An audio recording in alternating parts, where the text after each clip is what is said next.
یہی وجہ ہے، آپ کو معلوم ہے 1917 میں انگریزوں کے ذریعے سے انہیں یہ اجازت ملی کہ فلسطین میں زمینیں بھی خرید سکتے ہیں، جائیدادیں بھی خرید سکتے ہیں۔ بالفور ڈیکلریشن انگلستان کا وزیر خارجہ تھا جس نے کہ یہ اجازت دلوائی ہے، ورنہ یہ کہ خلافت عثمانیہ جب تک قائم رہی ہے، خلیفہ عثمانی ترک خلیفہ نے اجازت نہیں دی، اس لیے کہ حضرت عمر رضی اللہ تعالیٰ عنہ نے، یہ بھی اب تاریخ کی ایک حقیقت بیان کر رہا ہوں جو شاید بہت سے حضرات کے علم میں نہ ہو، کہ جب یروشلم کے عیسائیوں نے سرنڈر کیا ہے یروشلم، حضرت عمر آئے ہیں، تشریف لائے ہیں مدینہ منورہ سے چارج لینے کے لیے، اس وقت جو ٹریٹی لکھی گئی ہے، جو معاہدہ ہوا ہے، اس میں وہاں کے یہودیوں، یہاں کے عیسائیوں نے طے کرایا تھا کہ یہاں آپ یہودیوں کو آباد ہونے کی اجازت نہیں دیں گے۔ یہودی آ سکتا ہے، زیارت کر سکتا ہے، اپنے مقامات مقدسہ کو آ کر دیکھ سکتا ہے، یہاں آباد نہیں ہو سکتا۔ اور یہ کون شرط رکھ رہا ہے؟ عیسائی۔ اس وقت تک عیسائیوں کی دشمنی یہودیوں کے ساتھ اس درجے میں تھی، اور یہی حضرت عمر رضی اللہ تعالیٰ عنہ کی وہ شرط تھی کہ سلاطین عثمانیہ، خلفاء عثمانیہ نے بھی، حالانکہ یہودیوں نے بڑی سے بڑی رشوت دینے کی کوشش کی ہے، سلطان عبدالحمید خان کو یوں سمجھیے کہ سیم و زر سے خریدنے کی کوشش کی ہے، لیکن اس کے باوجود ان کا کہ جو فیصلہ حضرت عمر کر گئے تھے، جو کمٹمنٹ رضی اللہ تعالی عنہ ان کی ہے، میں اس سے سرے منہ انحراف نہیں کر سکتا۔ اصل میں اسی کی تو صدا ہے جو فری میسنری کے ذریعے سے خلافت کا خاتمہ کرایا گیا، کہ یہی سب سے بڑی رکاوٹ ہے۔ پہلی بات تو یہ ہے کہ وہی نقشہ اس وقت کا آج بھی ہے جہاں تک یہودیوں کا تعلق ہے، لیکن فرق یہ واقع ہو گیا کہ اس وقت عیسائی یہودیوں کے تابع نہیں تھے، بلکہ عیسائیوں اور یہودیوں کے مابین دشمنی تھی۔ آج یہودی عیسائیوں پر مسلط ہو چکا ہے، فرنگ کی رگے جاں پنجے یہود میں ہے، اور آج کے فرنگ کا لیڈر امریکہ ہے۔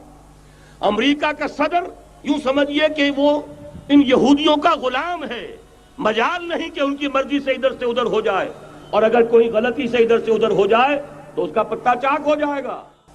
اب صورتحال کیا ہے؟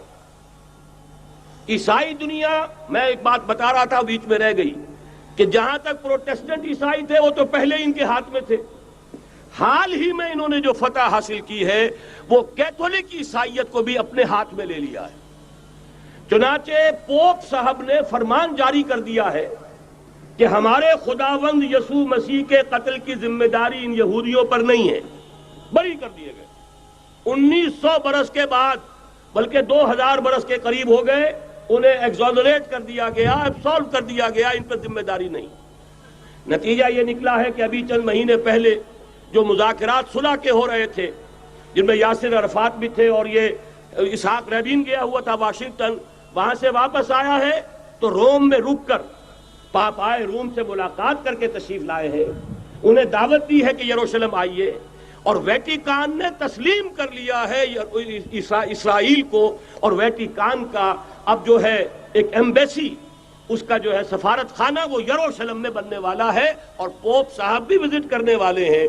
گویا کہ یہ گٹھ جوڑ اب مکمل ہو چکا، اب کہیں اس میں کوئی کمی نہیں رہی۔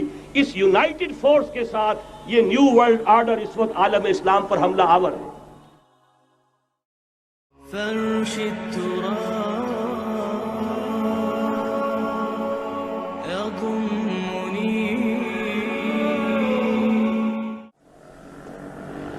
آج بھی new world order, Jew world order, در حقیقت یہود کی ریشہ دوانی، در حقیقت زائنسٹ موومنٹ تقریباً 100 برس پہلے جو شروع ہوئی، اس سے بھی 125 برس پہلے آرڈر آف دی ایلومیناٹی، وہ آرڈر آف دی ایلومیناٹی 1776 میں قائم کیا گیا تھا، یہودیوں کی سازش، وہ آج تک چل رہی ہے۔ آج بھی یہودی ہے کہ جو اسلام کا خاتمہ اور مسلمانوں کو اپنے کمی کاری بنانے کے لیے ایک پورے ورلڈ آرڈر کا نقشہ بنا کر آ چکے ہیں، اور آج در حقیقت آپ کا اصل دشمن، میں بالکل اتفاق کرتا ہوں مولانا سے، اصل دشمن نمبر 1 میرے اور آپ کے اندر موجود ہے، میرا اور آپ کا نفس۔ اصل دشمن یہ ہے، نفس ما ہم کم طرف فرعون نیست لیکن اورعون ایراعون نیست۔ اور دوسرا خارجی دشمن سب سے بڑا یہودی، لیکن یہ کہ اس وقت کے اور اس وقت کے حالات میں ایک بڑا فرق واقع ہوا ہے۔ آج یہودی عیسائی پر مسلط ہو چکا ہے. یہودیوں نے پورا عالم عیسائیت فتح کر لیا ہے. آج پورا عالم عیسائیت یہودیت کا اعلی کار بن چکا ہے. چنانچہ پہلے تو ایک ہی بات تھی، یہ تو تقریباً 300-400 سال قبل ہو چکا، کہ west white Anglo Saxon Protestants یہ تو اعلی کار بن گئے تھے آج سے صدیوں پہلے. انہی کے ذریعے سے یورپ کے اندر انہوں نے سود کی اجازت حاصل کی.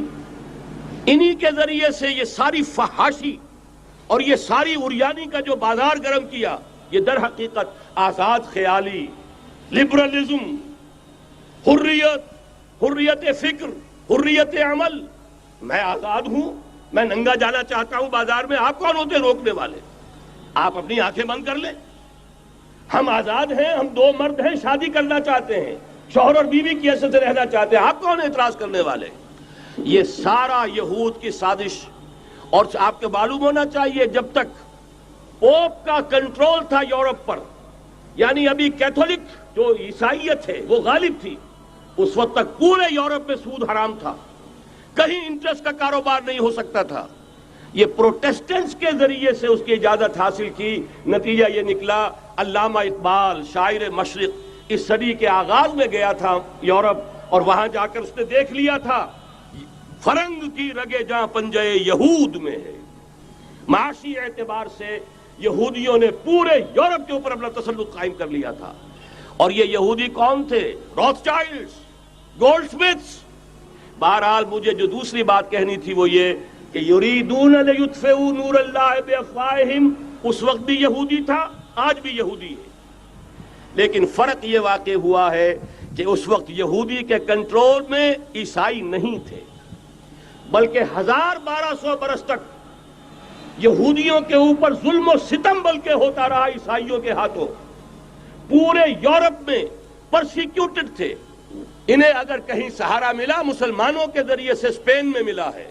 بن گوریان نے خود لکھا اپنی کتاب میں کہ ڈیورنگ دی ڈائسپورا، یہ ہمارا جو انتشار کا دور ہے 70 عیسوی سے جو شروع ہوا تھا، اس ڈائسپورا کے دوران our golden period is the period of Muslim Spain.